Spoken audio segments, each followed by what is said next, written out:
Hi, I'm Mike Dano with Light Reading, and we're here at the big Network X event. However, what we're going to talk about is what the three of us got to go to yesterday. The three of us got to go. So Ruth, Gabe, and I yesterday got to visit Ericsson's 5G manufacturing facility here in Texas.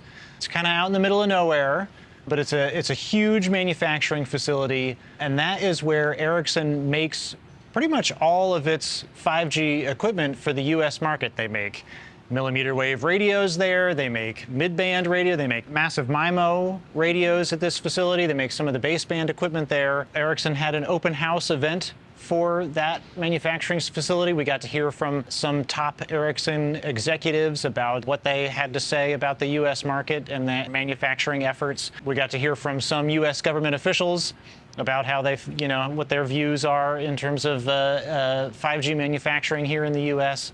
And then we also all got to tour the manufacturing plant. We got to see where they make the sausage and how it all works, and we got to ask some of the workers there, how it goes. They said that that manufacturing facility runs 24/7. They've got 3 shifts. It works all week long into the weekend. They're pumping out radios. Ericsson officials would not give us a definitive number as to how many radios are produced every week or how many radios they have produced in that facility. It opened in 2020, but this is sort of the coming out party for that place because it opened during COVID. They couldn't have people come visit, but now they sort of took the wraps off it, and we got to see it. So, Ruth, what were your takeaways from this tour? What was the most interesting thing you saw there? So I actually really liked the fact. So we went around the tour. There's loads of machinery, all different manufacturers. They've automated it all together, which was a big undertaking. It's not manufacturers I've, realised or seen. The scale of it was massive. So they were saying there was 9 different production lines putting components onto these printed circuit boards, 18,000 components on each board. Right. They're doing something like 74,000 of these components each line per day. It was just, the scale was enormous. Yeah, that's true. They got to show us some of the computer boards that form the basis for some of the equipment and it's like a 2 feet by 1 foot. I mean, these are enormous things that they're assembling all these components onto. Quite impressive. I agree. Gabe, what was your big takeaway from that? Well, there's a couple of things. I think first thing to say is really it's you can think of it as a PR, a big, gigantic PR exercise, yes. should we say. I mean, that is true. You have Ericsson trying to align itself and impress upon the US at large that it aligns with Build America, Buy America kind of principles and ethos and things like that. US is 25% of its group sales, so it's its best market essentially. So it's got every incentive to do that. They talked about manufacturing, of course, but they also talked about how essentially the supply chain is US based. So they have their ASIC design in Texas, in Austin. How they buy a bunch of other, sometimes US fab, but certainly US designed silicon in their products as well. So it's this whole kind of supply chain solution.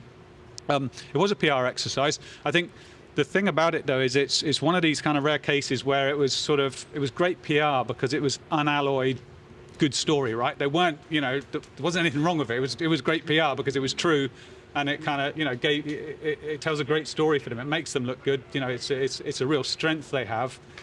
So that was, I suppose, my primary takeaway. There's a couple of things on the product and technology side as well.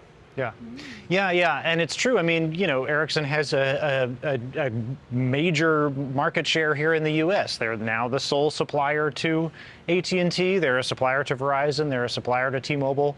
And so, seeing where they're making a lot of that equipment, as they grow their market share and they're meeting all these Build America, Buy America requirements, it's pretty impressive. It's true. It is in terms of a PR exercise. Probably at least an A, if not an A+. I did think it was interesting. So, when they first opened that manufacturing facility in 2020, they had talked about, it's going to be a smart manufacturing facility. It's going to have private 5G.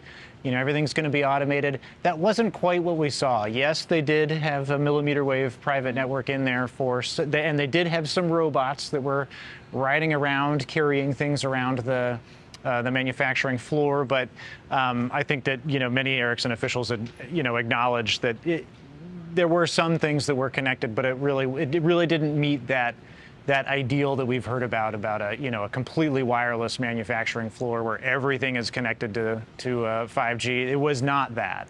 But I thought that they used 5G for some things, like the robots were connected, but other things it just doesn't make sense to connect them. And so I thought in that respect it was nice to see it was sort of a real world use of 5G. It wasn't this PowerPoint presentation. It was, here are the things that work, here are the things that we don't need to connect because there's no reason to. So yeah, I thought it was interesting. Good stuff.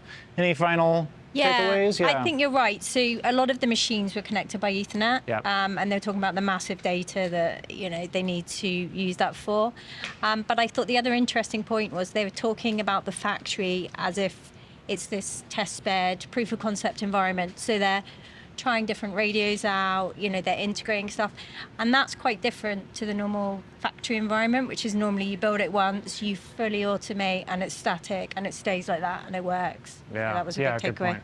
Yeah.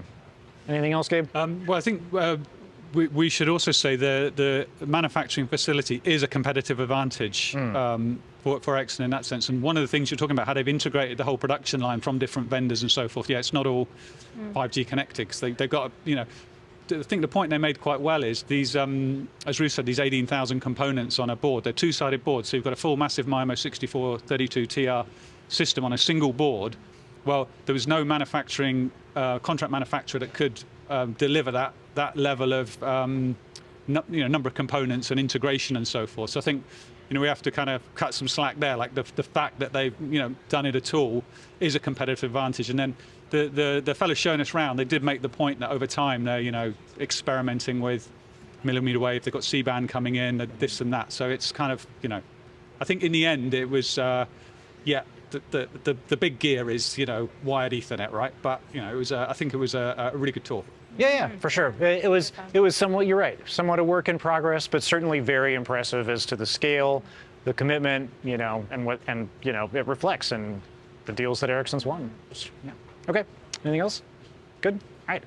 Gabe, Ruth, thanks so much. Thank Thank you. you, Mike.